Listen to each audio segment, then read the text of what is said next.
Tonight, the Conservatives try to mend fences with Muslim groups in a bid to score votes. And Canada considers revealing information regarding former Nazi soldiers living in the country. We cover stories about Hindu-Muslim riots in Nepal, Canada's first Indigenous premier, and how Canadian libraries provided integral support during the pandemic. Assalamu alaikum and good evening. This is Muslim News Canada on Muslim Network TV. I'm Zahra Sayed. A prominent Conservative Party leader is emphasizing on the values of faith and freedom to align with Muslim narrative. Pierre Poilievre is visiting mosques and attending community events to increase the Conservative Party's influence amongst the Muslim voters. He is also addressing concerns raised by Muslim organizations about the LGBTQ+ education in schools. While his stance is being viewed favorably with these conversations, it is uncertain whether the party will implement the related measures. There is a genuine question about how Poilievre will address Islamophobia. Many Muslims feel Islamophobia exacerbated during the Conservative Party's previous tenure.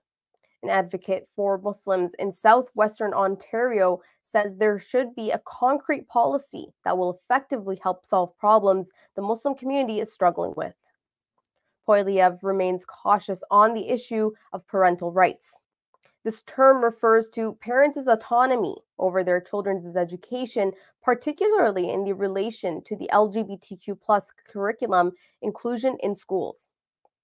Poilievre has criticized Prime Minister Justin Trudeau's stance. He says Trudeau should let parents raise their children. But Poilievre has not spoken about how he would address the issue. He acknowledges that the party has had its shortcomings in building relationships in the past. He pledges to foster better relations with the Muslim community and stresses that it is the Conservative Party's duty to understand the Canadian Muslims.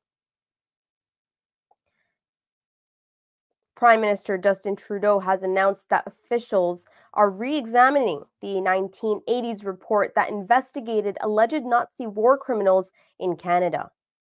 He says the government is considering releasing more of the report's findings.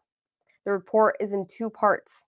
The first part, which discusses extradition of war criminals, has been made public.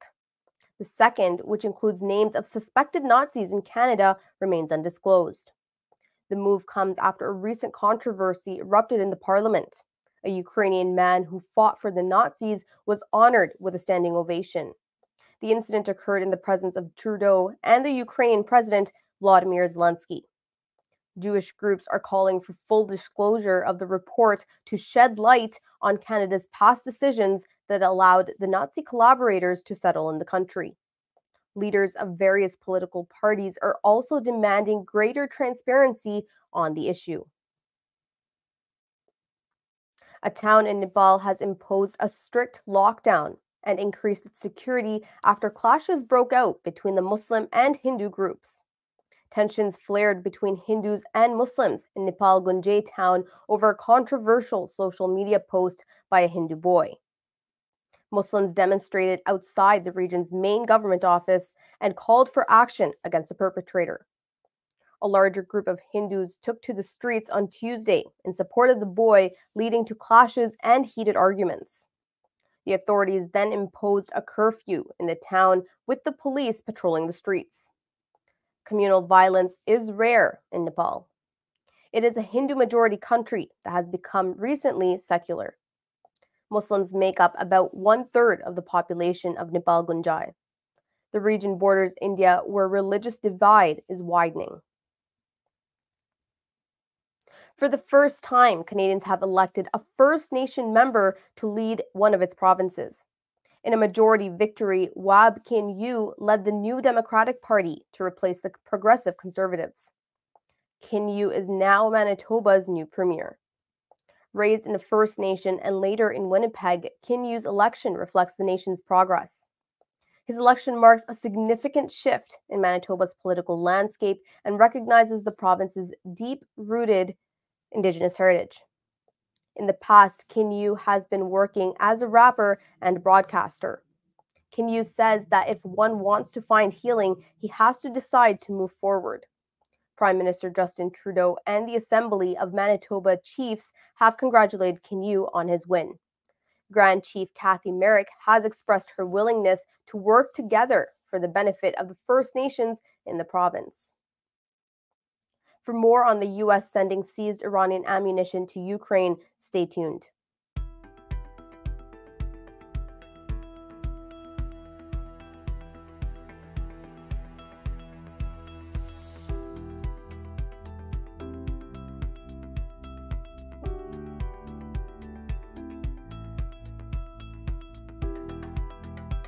The U.S. military has confirmed it has transferred 1.1 million rounds of seized Iranian ammunition to Ukraine.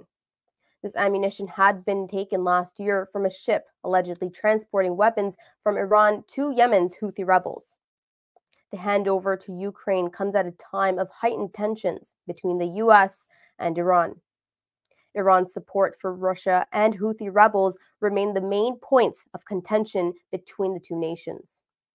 The shipment will not make a considerable difference in Ukraine's efforts on the battlefield, as long-range missiles and air defense systems remain a priority.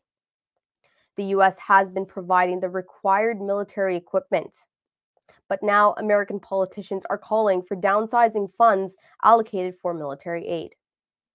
There are also debates in Europe about military aid in Ukraine. Recently, a Slovakian politician who vowed not a single round of support to Ukraine has won the country's presidential election.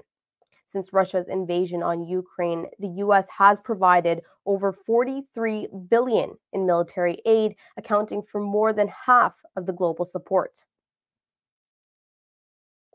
A new report from the Canadian Urban Institute and the Canadian Urban Libraries Council shows how Canadian libraries serve the communities through a variety of ways during the pandemic. The report shows that the libraries acted as food distribution centers, provided COVID-19 rapid tests, used 3D printers to make protective clothing, and even housed emergency shelters with free Wi-Fi zones. During the COVID-19 pandemic, Canadian public libraries were not only gateway to books, but also vital lifelines for the community. The study also notes how libraries have removed barriers like fitness and expanded their digital offerings by lending laptops to those in need. The report shows that more than 200,000 Canadians sought job search assistance in public libraries. 300 libraries provide technical training with an attendance of 16,000 per month. Despite their invaluable contribution, Canadian libraries still face funding challenges. The country invests about $8 per person annually in municipal libraries, significantly less than some European countries. These funds, which come from a stagnant tax base, are not keeping pace with population or economic growth. Despite the low investment, there is an impressive return on the investment. Every dollar invested in Canada's municipal libraries results in a 6% economic boost to the community. The Canadian Urban Institute is calling on governments at all levels to recognize libraries as essential infrastructure and ensure sustainable and adequate funding. Thank you for watching. Our news is produced by Muslim Network TV, which is a not-for-profit organization.